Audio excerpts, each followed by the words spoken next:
Salut à tous, c'est Nabil, j'espère que vous allez bien. Préparateur physique dans les sports de combat. Aujourd'hui, une nouvelle vidéo, le dopage dans le MMA. Pourquoi ce débat-là? Parce que j'ai souvent une discussion avec les gens.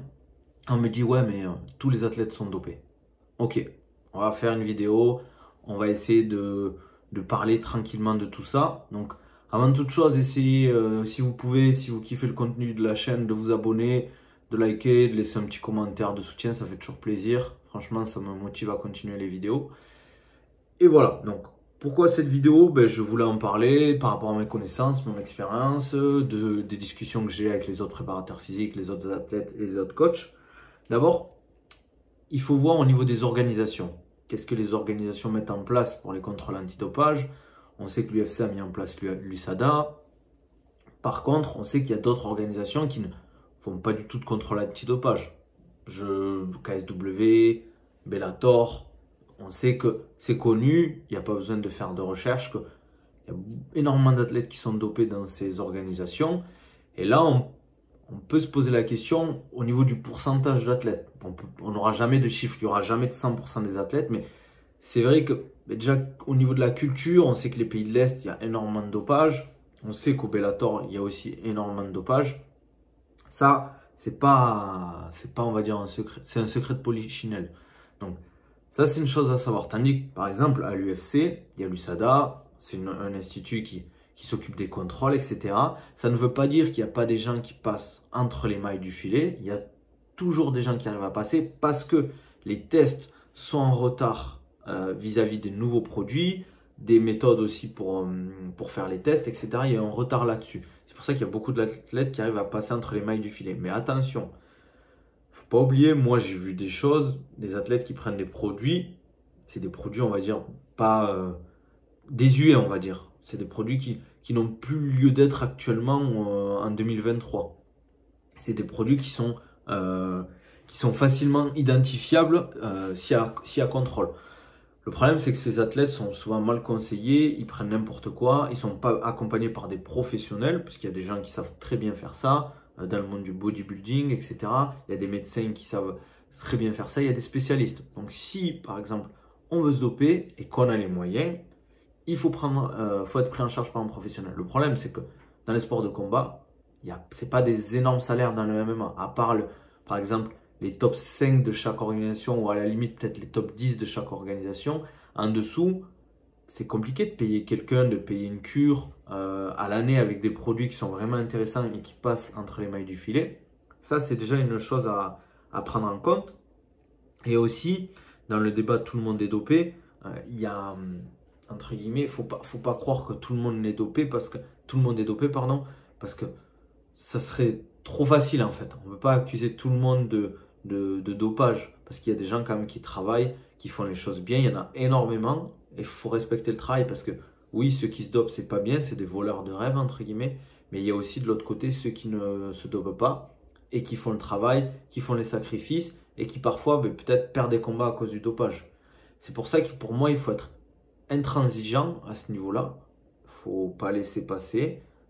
Moi, j'aimerais bien que toutes les organisations mettent en place des contrôles antidopage sérieux, continus, et qu'on essaie quand même d'évoluer en termes de contrôle. Donc, des fois, je vois des choses, j'en parlerai pas ici, c'est pas super intéressant, quoi. On va pas se mentir. Enfin, c'est pas le mot, c'est pas que c'est super intéressant, mais des fois, c'est pas cohérent ou pertinent.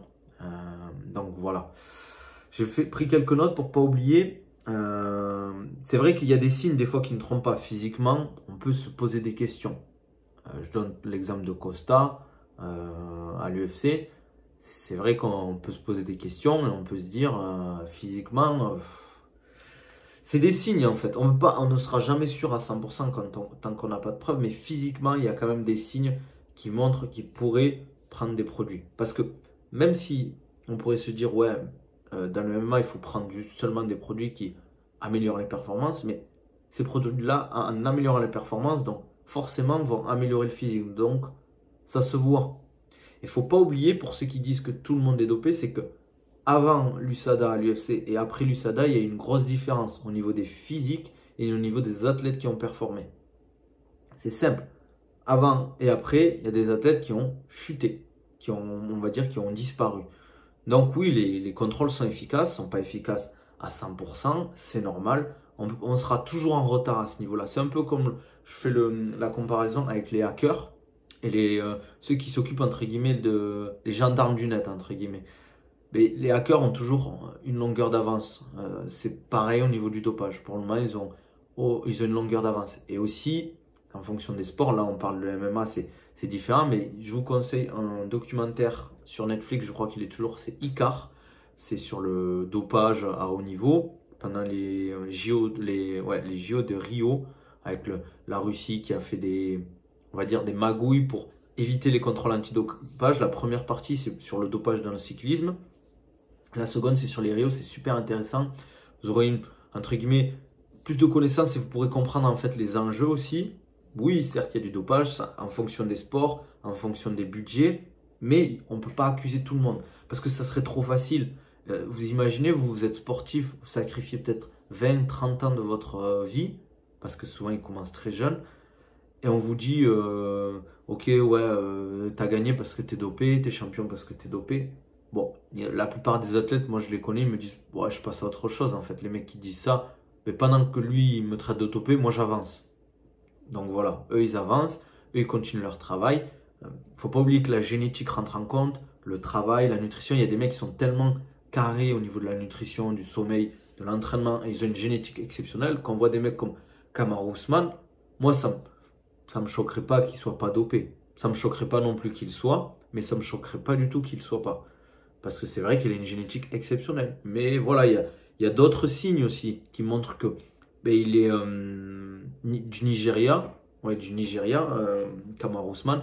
Génétiquement, c'est des mecs qui ont un physique quand même très développé. Il y a aussi la nutrition, mais il y a plein de choses qui rentrent en jeu. Mais il y a aussi le passé sportif.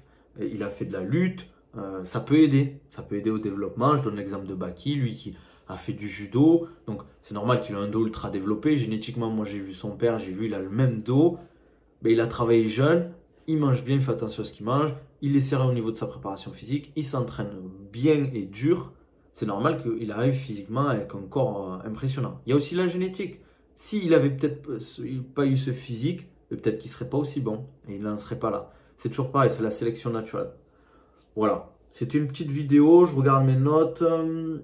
Faut pas oublier que voilà, en ce moment, il y a des nouveaux produits qui arrivent, mais en MMA, il y a très peu de gens qui les utilisent. C'est pas des sports où on utilise ces nouveaux produits. Ça peut arriver, entre guillemets, mais il y a très peu d'athlètes qui utilisent ces produits. Donc, pour passer au travers des mailles du filet de l'USADA, c'est pas aussi simple qu'on le pense. Hein. Ça aussi, il y a un truc à ce niveau-là. Il y a d'autres techniques de dopage, pas forcément, on va dire, des produits. On parle par exemple de l'intraveineuse pour la recharge. Ça aussi, c'est à en prendre en compte. Donc, il y a des choses qui sont difficilement, on va dire, traçables, pardon. Donc, on ne peut pas facilement les trouver. Ça prend plus de temps à l'USADA, ça prend des années des fois. On peut faire un contrôle, par exemple, aujourd'hui, et 3 ans après, se rendre compte qu'à ce jour-là, on était dopé, parce qu'il y a de nouveaux tests qui sont faits sur les échantillons qu'on a, etc. Voilà. Donc, n'hésitez pas, vous, à me dire ce que vous en pensez au niveau du dopage.